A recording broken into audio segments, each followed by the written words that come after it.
한번 인사하시길 바랍니다. 예수님 부활하셨습니다. 자, 우리 2층에도 가득 찼는데요. 우리 2층에 있는 성도들이 아래층에 있는 성도들에게 큰 소리로 잘 들릴 수 있게 예수님 부활하셨습니다. 크게 한번 인사합니다. 예수님 부활하셨습니다. 우리 아래층에서 한번 해볼까요? 2층에 있는 성도들을 향해서 예수님 부활하셨습니다. 오늘 예수님께서 부활하셨습니다. 우리를 위해 죽으셨다가 우리를 위해 부활하신 그 부활의 기쁨과 감격이 오늘 이 예배에 참여한 여러분 모두에게 넘치시기를 주님의 이름으로 간절히 축원합니다. 우리가 지난 한 주간 고난주간을 보냈습니다. 그리고 성금요일을 보냈습니다. 예수님께서 우리 죄를 위해서 십자가를 지시고 돌아가시고 무덤에 장사 되신 것을 기억하며 묵상하며 한 주간을 보냈습니다. 그러나 그것으로 끝나지 않았습니다. 예수님께서는 우리를 위해 죽으시고 무덤에 장사 되신 지 사흘째 되던 날, 마리아를 비롯한 몇 명의 여인들이 예수님의 시체에 향유를 바르기 위해서 예수님의 무덤을 찾아갔다가 그들은 부활하신 예수님께서 부활하신 놀라운 장면을 목격하게 되고 예수님의 부활에 관한 놀라운 음성들을 듣게 되는 것을 보게 됩니다. 이 사건에 대해서 사복음서에 기록된 내용들을 종합해 보면 마리아와 몇 여인들이 예수님의 무덤에 갔을 때 큰 지진이 일어나는 것을 목격했습니다. 주의 천사들이 하늘로부터 내려와서 무덤을 막고 있던 큰 돌을 굴려내는 것을 보았습니다. 또 그 돌 위에 천사들이 앉아 있었는데 그 형상이 번개 같고 그 옷이 눈같이 흰 모습을 보았어요. 그리고 그들이 무덤 안을 들여다보았을 때는 예수께서 누워 계셔야 할 자리에 예수님은 계시지 않고 그 오른편에 한 청년이 앉아 있는 모습을 보았어요. 그 청년은 천사였어요. 그리고 그 청년의 모습을 한 그 천사로부터 하나님의 음성을 듣습니다. 어떤 음성이었습니까? 마가복음 16장 6절에는 청년이 이르되 놀라지 말라, 너희가 십자가에 못 박히신 나사렛 예수를 찾는구나. 그가 살아나셨고 여기 계시지 아니하니라. 보라, 그를 두었던 곳이니라. 누가복음에서는 어찌하여 살아있는 자를 죽은 자 가운데서 찾느냐. 그리고 오늘 본문 6절에도 그가 여기 계시지 않고 그가 말씀하시던 대로 살아나셨느니라. 와서 그가 누우셨던 곳을 보라. 부활의 놀라운 기쁜 소식을 천사를 통하여 그들이 듣게 되는 것을 보게 돼요.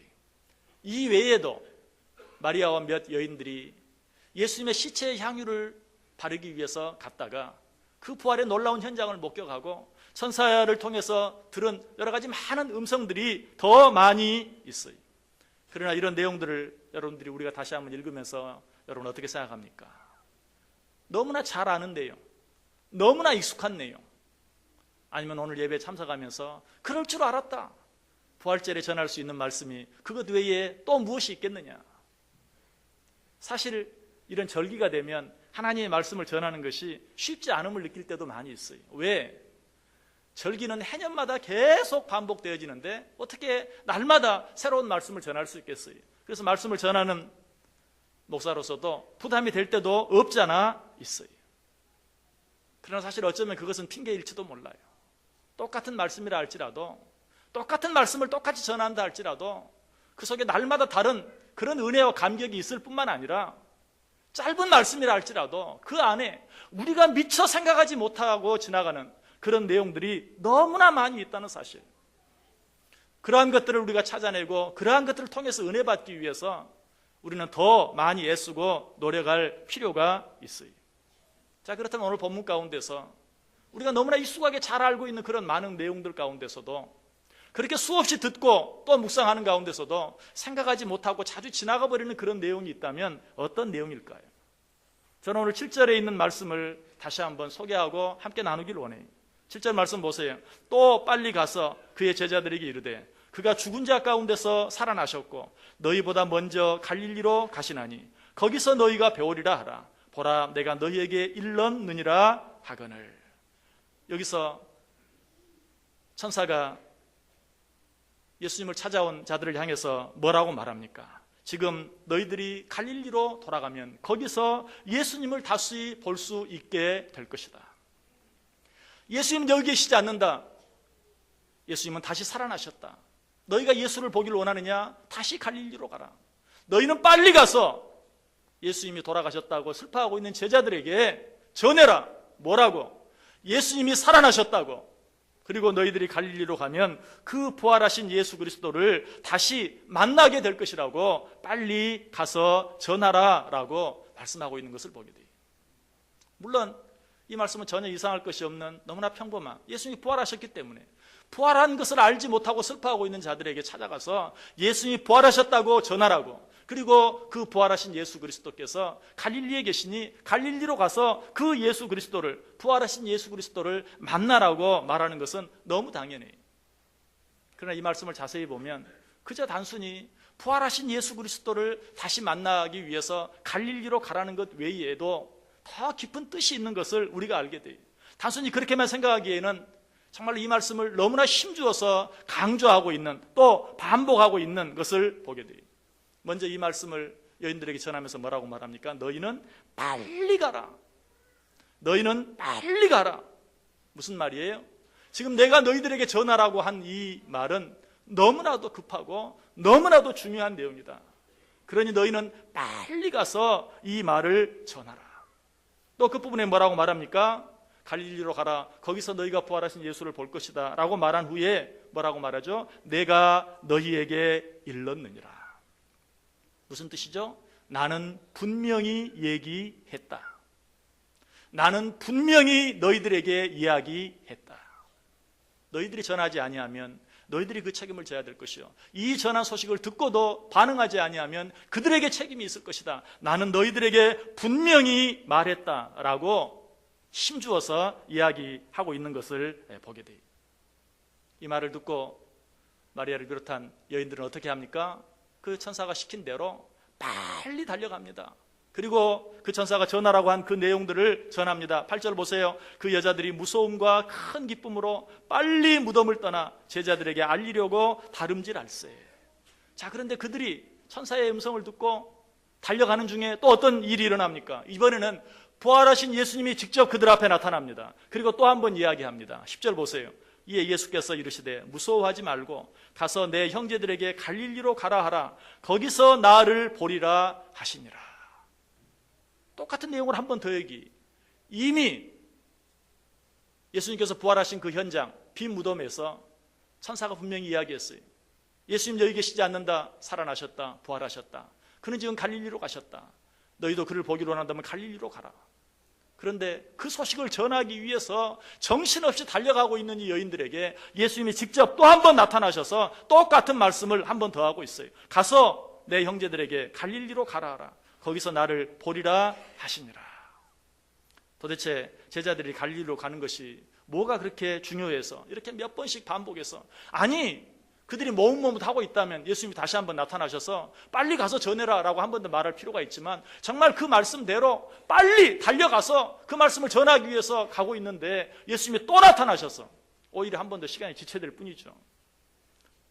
빨리 가서 이 소식을 전하라. 갈릴리로 가라 하라. 거기서 부활하신 주님을 만날 수 있을 것이라고 전해라 라고 한 번 더 말씀하시는 이유가 무엇일까요? 부활하신 주님께서 부활하셨다는 소식을 빨리 듣게 하기 위해서, 부활하신 주님을 더 빨리 만나게 하기 위해서. 여러분, 그것뿐이라면 예수님께서 차라리 그 빈 무덤에 계셨더라면 모든 사람들이 더 부활하신 주님을 빨리 만날 수 있었을 거예요. 그리고 그 소식을 전하기 위해서 지금 달려가고 있는 이 여인들 앞에 누가 나타나셨어요? 부활하신 예수님이 나타나셨어요. 그렇다면 갈릴리로 가라고 할 것이 아니라 그 여인들과 함께 제자들이 있는 곳으로 가셨더라면, 아니 제자들 보고 이곳으로 오라고 해라 라고 말했더라면 그들이 갈릴리까지 가는 것보다는 예수님을, 부활하신 예수님을 더 빨리 만날 수도 있었을 거예요. 그런데 무슨 이유인지 예수님이 직접 나타나서까지 너희는 빨리 가서 갈릴리로 가라고 해라. 거기에서 나를 볼 것이라고 전해라 라고 강조하고 있을까요? 이 말씀의 의미를 알기 위해서는 갈릴리가 어떤 곳인지 한번 생각해 봐야 돼요. 갈릴리가 어떤 곳입니까? 예수님의 제자들이 평생 동안 살았던 곳이, 그들의 가정이 있고 가족이 있고 그들의 삶의 터전이 있는 곳이 바로 갈릴리였어요. 오늘 부활하신 주님께서는 말씀하고 계세요. 너희들 여기에 이러고 있을 것이 아니라 너희들의 가정이 있고 너희들의 삶의 터전이 있는 갈릴리로 돌아가라. 거기에서 부활하신 예수 그리스도를 다시 만날 수 있다라고 전하라고 지금 말씀하고 있는 것이. 여러분, 예수님의 제자들은 지금 어떤 가운데 있습니까? 예수님과 함께 3년을 보냈어요. 큰 꿈을 가지고 큰 소망을 가지고 예수님과 함께 3년을 보냈는데 그 예수님 어떻게 되었어요? 십자가에 달려 죽어버리고 말았어요. 그들은 실망 가운데 있었어요. 좌절한 가운데 있었어요. 낙심하고 있었어요. 그런 그들에게 주님께서는 새로운 소망을 주시길 원했어요. 새로운 기쁨을 주시길 원했어요. 새로운 감격을 주시길 원했어요. 그런데 그들을 위해서 주님이 하신 말씀은 어떤 말씀입니까? 갈릴리로 가라. 거기서 나를 보리라. 이 말씀 의미가 무엇이라고요? 거기 그냥 그렇게 주저앉아 있지 말고 너희들의 삶의 현장으로 돌아가라. 너희들의 가정이 있고 너희들의 삶의 터전이 있는 그 갈릴리로 돌아가라 라고 말씀하고 있는 것이. 여러분, 오늘 우리는 부활하신 주님을 생각하면서 그 부활하신 주님을 기념하고 축하하고 감격함으로 하나님께 예배하기 위해서 이 자리에 나와왔어요. 그런데 오늘 우리에게 말합니다. 너희는 갈릴리로 가라. 무슨 말이라고요? 너희들의 삶의 현장으로 가라. 너희들의 삶의 터전이 있는 곳으로 가라. 너희들의 가정으로 돌아가라. 너희들의 직장으로 돌아가라. 너희들의 학교로 돌아가라. 거기서 부활하신 주님을 만날 것이다. 물론 우리는 오늘 여기에서 부활하신 주님을 생각하며 하나님 앞에 예배함으로 새로운 은혜를 경험하고 또 새로운 축복을 경험합니다. 그러나 혹시 이것으로 부족한 분들이 없지 않습니까? 해년마다 반복되어지는 이 부활절 감사 예배를 드리면서 정말 부활의 기쁨과 감격이 무엇일까? 이렇게 예배 드리고 끝나고 헤어지는 것, 그것이 정말 우리가 부활을 축하하는 우리들이 할 수 있는 전부일까? 혹시 생각해 보셨습니까? 부활의 더 큰 기쁨과 부활의 더 큰 감격들을 누리고 경험해 보기를 원하십니까? 그런 우리들에게 주님께서는 말씀하시는 것이 갈릴리로 가라. 너희들의 가정으로 돌아가라. 너희들의 삶의 터전이 있는 곳으로 돌아가라. 그곳에서 어떻게? 그곳에서 내가 너희들에게 지난 3년 동안 함께 나누고 익히고 배웠던 전했던 그 모든 말씀들을 그들에게 전하고 그들 속에서 세상의 빛과 소금의 역할을 감당하는 삶을 살라. 그리할 때 너희들은 부활하신 주님을 진정으로 만나게 되고 부활하신 주님을 진정으로 체험하게 될 것이다 라고 우리에게 말씀하고 있는 것이. 부활절이라고 특별한 마음으로 이 자리에 나와서 예배드리지만 부활절을 통해서만 느낄 수 있는 특별한 기쁨, 특별한 감격, 특별한 은혜가 여러분에게 있는지 확인해 보세요. 그런 것이 없다면 왜 그러할까? 오늘 그런 우리에게 주님께서 말씀하시는 것이, 오늘 이 시간 1시간 하나님 앞에 나와 예배하는 것으로 만족하지 말라. 이 시간에 우리 나와서 하나님 앞에 찬송하고 이 시간 하나님의 말씀을 듣는 것으로 내 할 일 다 했다라고 돌아가지 말라. 너희는 이 시간에 너희들에게 선포되어진 그 부활의 기쁜 소식을 가지고 너희들의 가정으로 돌아가라. 너희들이 몸담고 있는 직장으로, 일터로 돌아가라. 너희들의 학교로 돌아가라. 거기에서 부활하신 주님을 진정으로 만날 수 있게 될 것이다. 성경은 우리에게 말합니다. 너희는 세상의 빛과 소금이라. 빛은 어디에 있어야 합니까? 등경 위에 있어야 한다고 했어요. 말 아래 있으면 안 된다고 그랬어요. 말이 뭐죠? 대박을 말해요. 불이 대박 속에 있으면 어떻습니까? 그 대박 안은 얼마나 환하겠어요. 그러나 그 환한 것도 잠깐이죠. 조금만 있으면 그 대박 안에는 이산화탄소가 가득 차서 잠깐 환하게 비쳤던 그 빛이 꺼지고 말겠죠. 빛은 어디에 있어야 돼요? 등경 위에, 높은 등경 위에 있어야 돼요. 그래서 뭘 비춰야 돼요? 세상을 비춰야 돼요. 그래야만 의미가 있는 것이. 오늘 갈릴리로 가라는 말씀은 그 말씀이에요. 너희들 대박 안에만 머물러 있지 말고, 오늘 우리에게 말하면 너희들 교회 안에만 머물러 있지 말고, 부활하신 주님을 축하한다고, 부활하신 주님을 예배한다고 교회에 모여서 1시간 예배 드리는 것으로만 만족하지 말고 그 부활의 기쁜 소식을 가지고 세상으로 나아가라. 너희 가정 안으로 나아가라. 너희에게 맡겨진 직장 안으로 돌아가라. 거기에서 부활하신 예수 그리스도를 증거하고 거기에서 부활하신 예수 그리스도를 믿는 자들답게 세상의 빛과 소금의 역할을 감당하며 살라라고 이야기하고 있어요. 이것이 진정으로 주님의 부활을 축하하는 자들의 모습이에요. 참으로 안타까운 이야기를 들었어요. 서울의 어떤 대형 교회 주변에 사는 어떤 사람이 한 이야기인데, 나는 저 예수쟁이들이 예배 드리러 교회 가는 시간에는 절대로 차를 가지고 밖에 나가지 않는다. 얼마나 교통 질서를 문란하게 지키는지, 바로 교회 앞에서 조금 더 빨리 들어가려고 불법 유턴하고 좌회전하고 서로 먼저 가려고 싸우고 서로 먼저 들어가려고 하고 하는 그런 모습, 나 그 꼴 보기 싫어서 예수쟁이들이 예배 드리러 가는 그 시간에는 절대 나가지 않는다. 또 말합니다.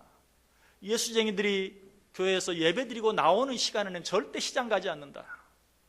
그들이 나와서 시장 보는 모습을 보면 얼마나 무질서한지, 예의도 없고 상식도 없고, 그래서 예수쟁이들이 예배 끝나고 함께 보는 몰려 나오는 시간에는 나는 마트에도 가지 않고 마켓에도 가지 않고 시장에도 가지 않는다.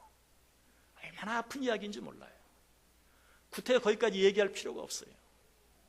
교회 주차장에서부터 싸우는 거예요. 누가 내 차를 가로막았느냐.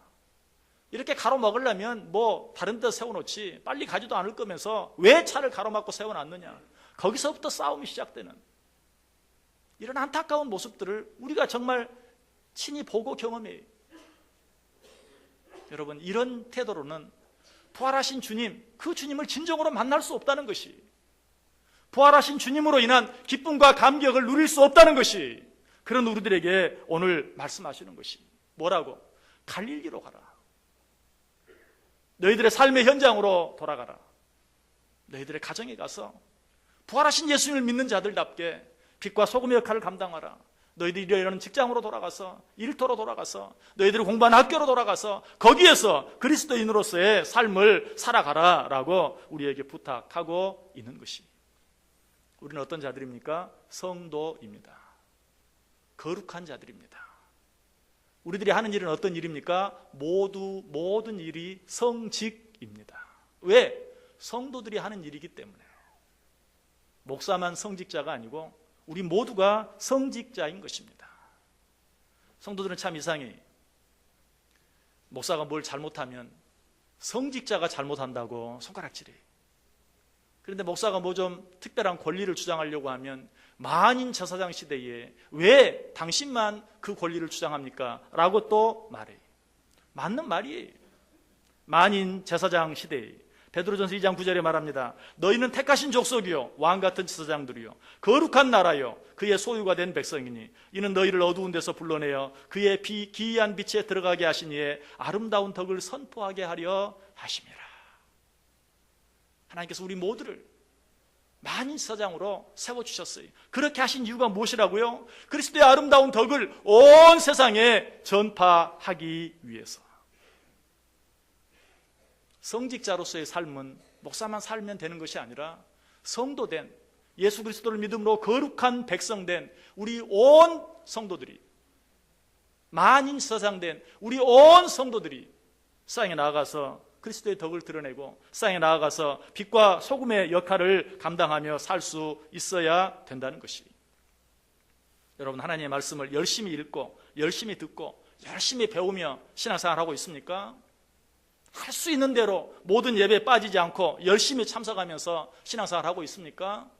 여러분이 주어진 기회가 있다면 어떤 일이든지 마다하지 않고 열심히 봉사하며 살고 있습니까?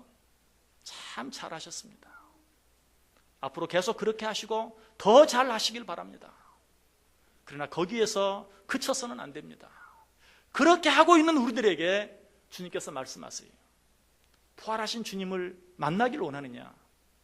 너희들의 가정이 있고 너희들의 삶의 터전이 있는 갈릴리로 가라.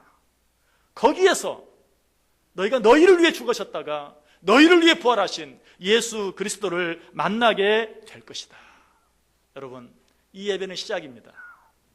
이 예배가 부활하신 주님을 만나고 부활하신 주님을 체험하고 부활하신 주님을 경험하는 시간의 전부가 아니라 이 예배는 시작입니다. 이 예배를 드림으로 말미암아서 내년 이날이 오기까지 우리의 삶의 현장에 돌아가서 부활하신 그 주님을 만나고 부활하신 그 주님을 증거하며 그 부활하신 그 주님의 이름이 망령되이 일컬어지지 않도록 빛과 소금의 역할을 감당하며 살아야 돼요. 부활주일만 부활주일이 아니 매 주일이 부활주일입니다. 왜 우리가 일요일을 주일로 지킵니까? 일요일은 예수님이 죽으신 지 사흘 만에 부활하신 안식 후 첫날, 주님이 부활하신 날이기 때문에 그날을 기념하기 위해서 주일을 주일로 지키는 것이, 우리는 매 주일마다 주님의 부활을 축하해야 돼요. 주님의 부활을 예배해야 돼요. 그리고 어떻게 해야 합니까? 세상에 돌아가서 한 주간 동안 우리의 삶의 현장에서 부활하신 주님을 믿는 자들답게 세상의 빛과 소금의 역할을 감당하며 살아야 돼요. 그리고 다시 모여서 또 부활하신 주님을 축하하고 부활하신 주님을 예배하고, 그리고 또 삶의 현장에 돌아가서, 이것이 부활하신 주님을 믿고 살아가는 우리들이 마땅히 살아야 될 그리스도인들의 진정한 삶이다. 여러분, 오늘 이 자리에서 부활하신 주님을 만나셨습니까? 부활하신 주님을 만나시길 바랍니다. 그러나 그 부활하신 주님을 이 자리에서뿐만 아니라 여러분의 가정과 여러분의 일터와 여러분의 학업 속에서 부활하신 주님을 더 깊이, 더 진정으로, 정말 1대1로 만나는 그런 은혜와 역사를 체험하시길 원합니다. 그렇게 할 때 우리 그리스도인들의 삶은 생명이 있고 거기에 힘이 있고 정말 세상 사람들을 향하여 빛과 소금의 역할을 감당하며 영향력을 끼치는 삶이 될 수 있을 줄 믿습니다. 부활하신 주님께서는 오늘 우리들에게 그것을 바라고 계세요. 그러한 삶을 기다리고 계세요. 그리고 우리에게 말합니다. 너희가 부활하신 주님을 만나길 원하느냐? 갈릴리로 가라. 갈릴리에서 이 부활하신 주님을 만날 수 있게 되는 놀라운 은혜가 우리 가운데 넘칠 수 있기를 주님의 이름으로 간절히 축원합니다. 기도하겠습니다. 사랑이 많으신 하나님, 감사합니다. 주님의 부활을 축하하고 주님의 부활을 예배하기 위해 이 자리에 나온 우리들에게 너무나도 귀한 말씀 주시니 감사를 드립니다. 여기에서 하나님께, 부활하신 주님께 예배하는 것으로 끝나지 아니하게 하시고 우리에게 주어진 삶의 터전으로 돌아가 부활하신 주님을 증거하며 세상의 빛과 소금의 역할을 감당하며 살아가므로 진정으로 나를 위해 부활하신 그 주님을 깊이 만날 수 있는, 부활의 기쁨과 감격이 내 속에 넘쳐날 수 있게 되는 놀라운 은혜를 체험케 하고 누리며 살게 하여 주옵소서. 예수님의 이름으로 기도드리옵나이다. 아멘.